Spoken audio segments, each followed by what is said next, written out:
Welcome to the coach trip. 7 couples on a 30-day tour of Europe.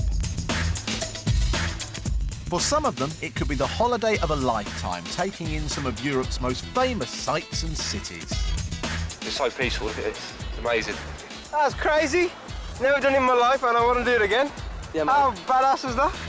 But for others, it could be a complete nightmare. Folk have got a problem with us. We'd rather them tell us instead of bitching behind his back. When I go and have a look around and I feel like I'm being held up by these people. This is no ordinary coach trip, because if you don't like the people you're travelling with, you can vote to send them home. I don't like people accusing me of something and not being able to tell me how I've done it. You're just backing off. Coward like.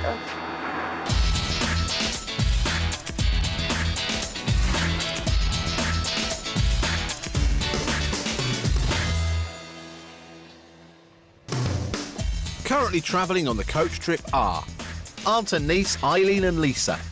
You know, I knew there was something going on there, but you know, I thought I'd keep it under my hat for a while. Oh, I'm glad though. Good mates Suki and Winter. That will be the day I die. He's a good liar, isn't he? Oh. Don't start. You started first. You started first. What did I say? Mother and son Paul and Maggie. But in this hotel, I tell you, I wanted to jump over the counter and smack one of them in the teeth. But I'm English, I don't do that. I'm very reserved. Brothers Gavin and Nathan. I mean, you know, that kind of comment in the real world, you know, you'll hear me say things that I wouldn't say on camera. But I zipped my lip and got on with it. Nurses Jane and Michelle. I made a cow, origami cow. That was my excitement today. And I sat next to Winter. And we got on very well, actually. But you want to hear about Brendan and his bulls? Husband and wife Brian and Renee. I think they think of us as mum and dad. We brought, yeah.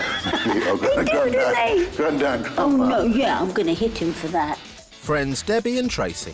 And I admire all our strengths to keep it all under control and in good humour. Yeah. Rather than ripping their faces off. And keeping the tour on the crest of a wave is Brendan, their tour guide. To do this at Scarborough, you know, but I never thought it's too cold, but it's gorgeous. I must go and do another. But why are you 5 go? Yesterday, day 27, the coach had 2 stops. The first was Biarritz, where the passengers hit the surf. They then stopped at a vineyard in Bordeaux to taste some wine. Smacked up fish today. I don't know if that's a good or bad indication. Horrible. Gavin and Nathan asked a lot of questions. Could you recommend a good cheese to have with this wine? They want to try and ask questions that will help other people who haven't got a clue. The brothers then escaped a red card at voting time, when Maggie and Paul got the most votes and received a yellow card. It's time for day 28 of the coach trip.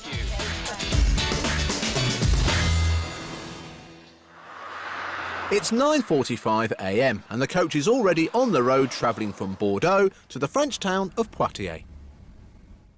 Yesterday on the coach, Suki wasn't very complimentary about 73-year-old Maggie.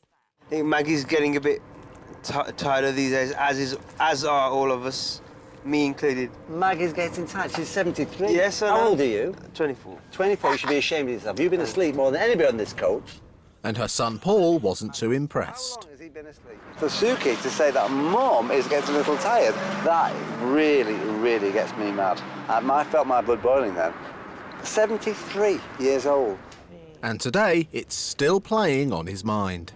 You don't see someone that's older about ageism, you know, especially when you're getting older and older. So that was missed timing again. I think he's taking it a bit to heart. Yeah. But I think Suki didn't mean it in any shape or form to offend Maggie. I think he was just, you know, she was she's quite absolutely tired, fantastic. The way she's been on this trip, she's got involved with everything. Yeah, she's got in there.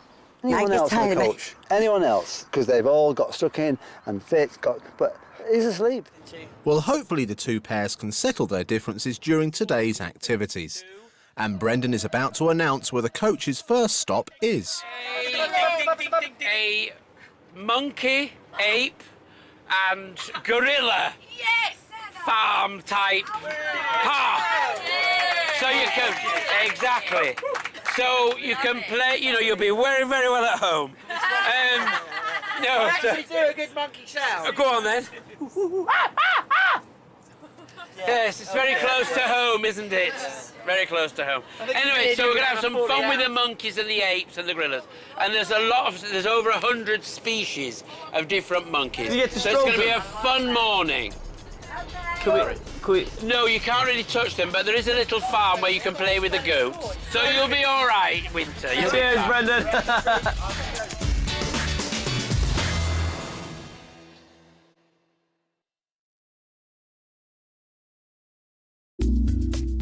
Poitiers is the capital of the Poitou-Charentes region of France. Built in the Celtic period on a plateau between the Clain and Boivre rivers, Poitiers roots go deep into the history of France.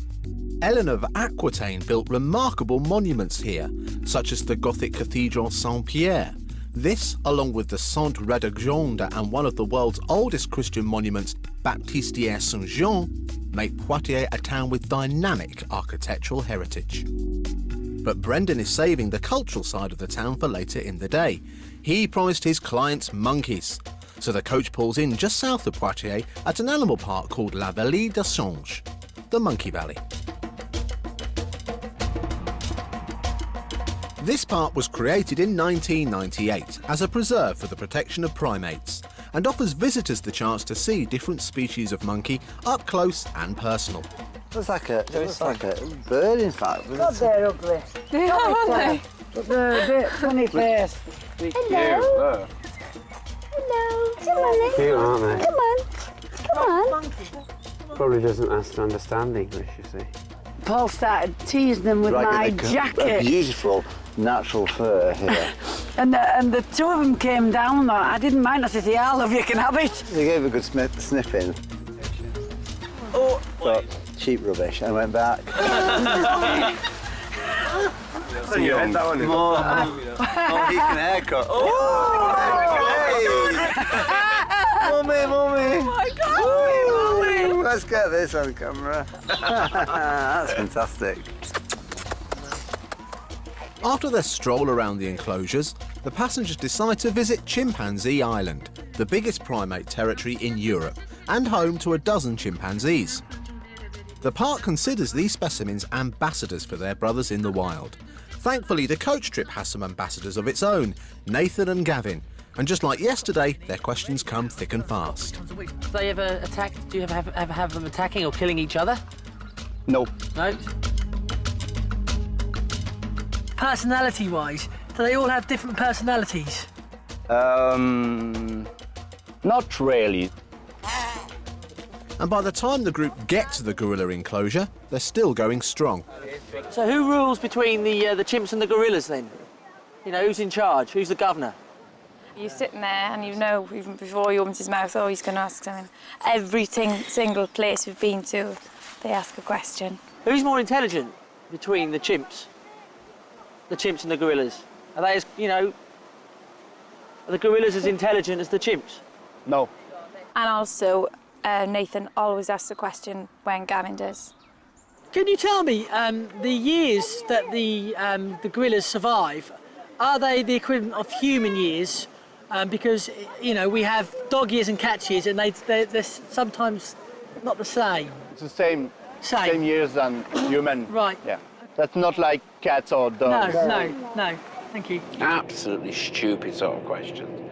But that's the way they are, you know, and you sort of look at the apes and you look at them, you think, well, there's no difference really half the time. Do you think there's a similarity between the monkeys and Nathan and Gavin? Well, they're acting like them.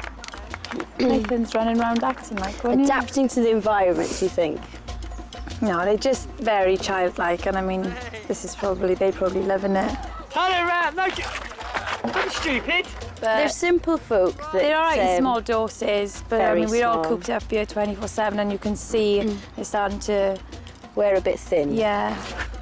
Gavin, stop it, get on. We're hoping we can try and get them, that the chimps and the apes might even take them away and we can bring back two monkeys. We're going to swap them over so we can put a cap on the monkeys, put them in the coach and leave these two there. Nutter! What are you doing? crazy lunatic. Whether they're thinking it or not, that's what they were doing today. They were laughing and looking at it and enjoying and were amazed by looking at monkeys today. And so they call you a cheeky monkey. Well, that's good, because we're both cheeky monkeys. Oh, I've always been cheeky monkey years ago anyway. Despite obviously annoying the group, the two brothers have still escaped getting a red card. Because, as the tour reaches its climax, no one wants to rock the boat. I couldn't put up with maybe another 3 days of those lads, I think. And I think if you ask everybody else that question, they would say... You know, they put up with the Gavins and the Nathans of this world because they just want to have a comfortable ride now. There's not many days left on the tour, really. But will our passengers be able to keep their cool after another 6 hours in the company of Gavin and Nathan?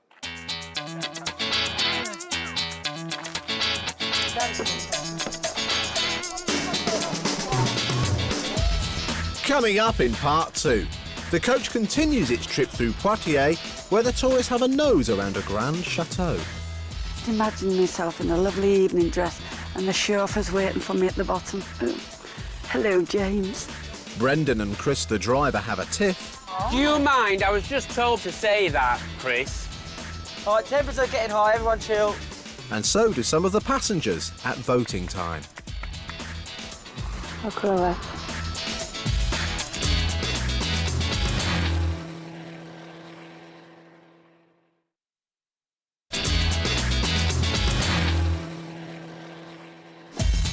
Today the coach has rolled into the French town of Poitiers, where the passengers have monkeyed around at a simian theme park. Nathan and Gavin annoyed some passengers by asking lots of questions. Ever have them attacking or killing each other? Do they all have different personalities? Who rules between the chimps and the gorillas, then? Are they the equivalent of human years? No. And now the coach is back on the road, heading to its next stop of the day. With an hour's drive ahead of them, Brendan has decided to fill the time by setting a little competition. He's given out some photos of monkeys from the park and asked everyone to come up with their own caption. Everyone's finished and Brendan has chosen a winner. This one is Jane and Michelle's. Have a good look. Look really hard, Tim, please. And it says, for Christ's sake, today, please!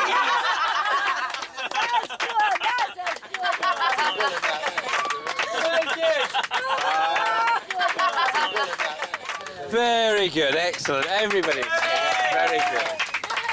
The passengers are all in high spirits, but things are about to change when Brendan treads on Chris the driver's toes with a coach announcement. OK, ladies and gentlemen, we're going to be about half an hour away from our next destination, so... Brendan, please stop telling people incorrect information. We don't know how long it's going to take us. Do you mind? I was just told to say that, Chris. All right, temperatures are getting high, everyone chill. No one meant anything. So how long is it going to take, then? Don't know how long the diversion's going to take us round. Right, we can have half an hour quiet time on the coach, OK? So go to sleep. Is that OK, Chris? I'm sorry, I should check with you. Well, that was half an hour quiet time, not half an hour travelling time. No one's laughing now, and it looks like all that time spent together on a confined coach has meant Chris and Brendan's tempers have started to fray.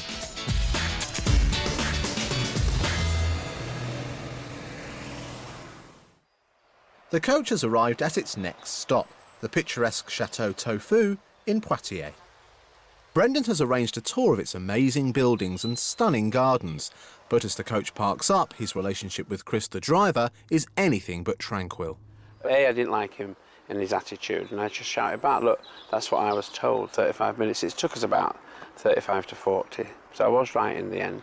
But not only that, he shouldn't speak to me like that. All tour, Brendan's been trying to reduce the timings. I've been telling Brendan how long it's been, and he's reduced it by half an hour each time, and that's got on people's nerves, and it's got on my nerves. I hope he can get us back to London.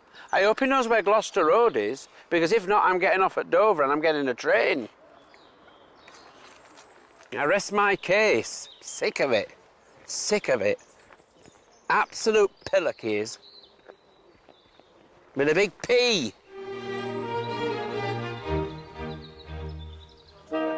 Maybe a tour of the chateau can give the two time apart to calm down as Brendan leads the group up to the main house.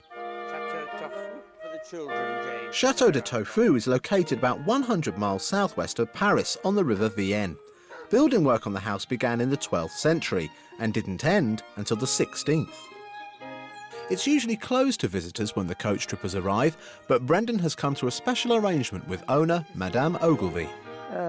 We will go in a moment to a room in which the King François Ier is supposed to have slept and where you will see very old frescoes. Eileen is particularly impressed by Madame Ogilvy's house. Just imagine myself in a lovely evening dress and the chauffeur's waiting for me at the bottom. Oh, hello, James. I'd love it. James. I'd love it. Well, that's what they say, home, James. Oh, I'd love it. I'd be in my element if I win the lottery. Do you think the lottery would do it? Well, I'd have to have a couple of rollovers. One of the most impressive rooms in the chateau is a bedroom where the 16th century French monarch King Francis I actually slept. The ceiling is painted with frescoes. They represent the 4 seasons, and you can see under every month the activities of the people living in the country and what they did for their living. With its original furniture and frescoes surrounding the room, it's certainly impressive. Although it's Eileen who's made more of an impression on Madame Ogilvy. And I'll never forget her reaction when she saw Eileen. And she just sort of looked. She did not care whether Eileen noticed or not. She just started with the hair, down to the shoulders, down to her waist, carried on down, right down her legs to her little booties that Eileen was wearing. And she looked at me and she just said, does this woman dress like this all the time? And I went, well, yes, madam. I said, those are normal clothes. And she went, After strolling through the chateau's gardens, the passengers can't wait to nose around the grand house. But they're out of luck. It seems Madame Ogilvy has the measure of the coach trippers, and the tour ends abruptly in the house dungeons. Slightly disappointed, we want to see more, really. Just saw the dungeons and the outside was just absolutely beautiful, but we were hoping to see some of the big house. That was like the aperitif. We were waiting for the main course and it was snatched away. Just if gone into a few of the rooms, it would have been lovely. I'd be dying to see what she's got in there. You know, just out of curiosity. I love nice things. I think we'd like to have gone inside and seen Madame Ogilvy's personal effects, but I think a few of them would have had their handbags open and took a souvenir.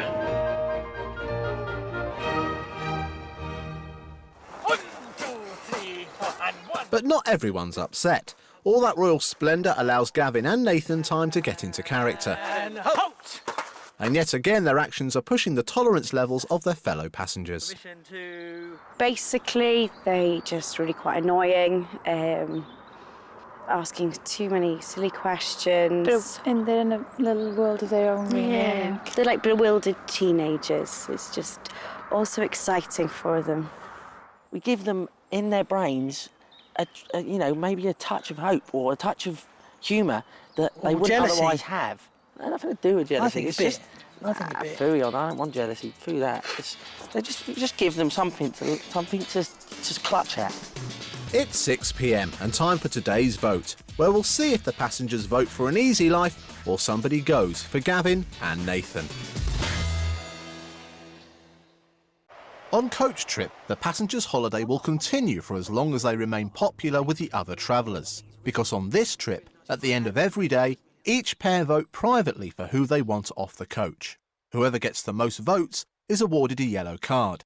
If they are given a second yellow card during the trip, they are sent home to be replaced by a new pair. Brendan gathers the group together to hear the results. Well, good evening, everyone. Here we are at the Chateau Tofu in Poitiers, and it's time for another vote. May I remind the group that there are 5 couples who already have a yellow card. These are Suki and Winter, Maggie and Paul, Gavin and Nathan, Brian and Renee, and Debbie and Tracy. And should any of them get another yellow card this evening, it will mean a red card, and that means that they actually leave the group. Thank you. Jane and Michelle are the first to vote. Hi. Tonight we are voting for Gavin and Nathan.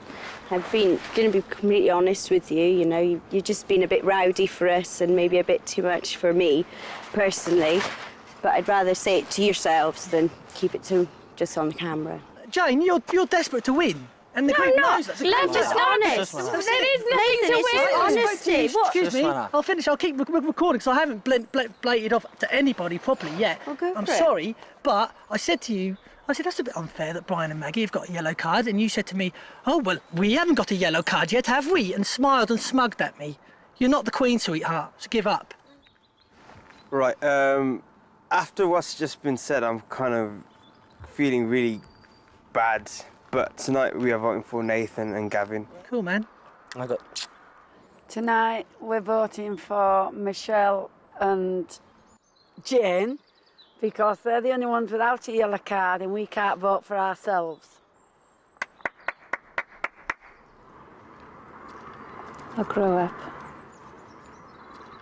Tonight we are voting for Winter and Suki. They voted as of last night, and we thought that Suki's reason was really, really ageism and derogatory. Just like I said, it came out totally the wrong way. I talked to Paul about it. I really should talk to you about it as well. Tonight, everybody, we are voting for... Pretty obvious, Jane and Michelle. Jane is the Queen of Dullards. Jane is the Queen of Dullards. No, that's not that good. That's not that good. It doesn't rhyme, but she is the Queen of Dullards, and you can't be anything more than the Queen of a Dullard.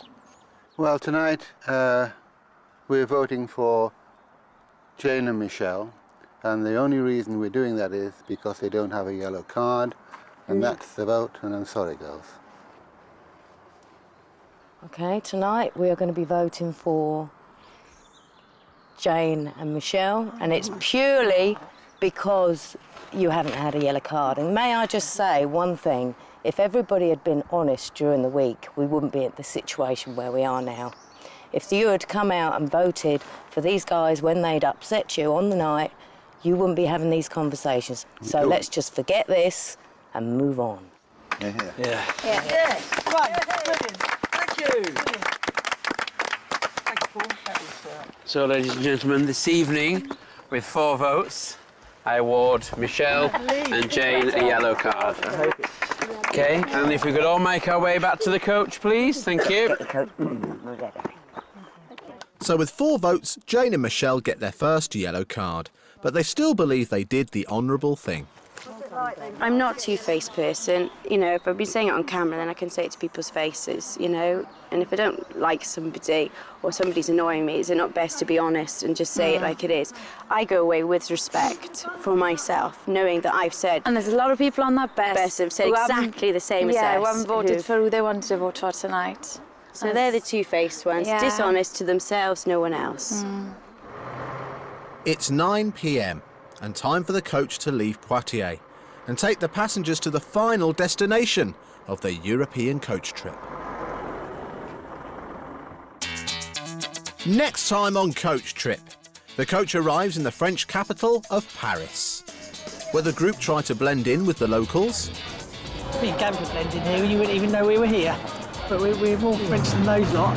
Get to eat the local cuisine. Didn't really touch the side, I just swallowed it whole. But at least I've done it, I won't do it again though. And Brendan has an extra special surprise at voting time. This is the icing of the cake. Yeah. It's like Father Christmas coming twice in a day. It's brilliant. Wonderful.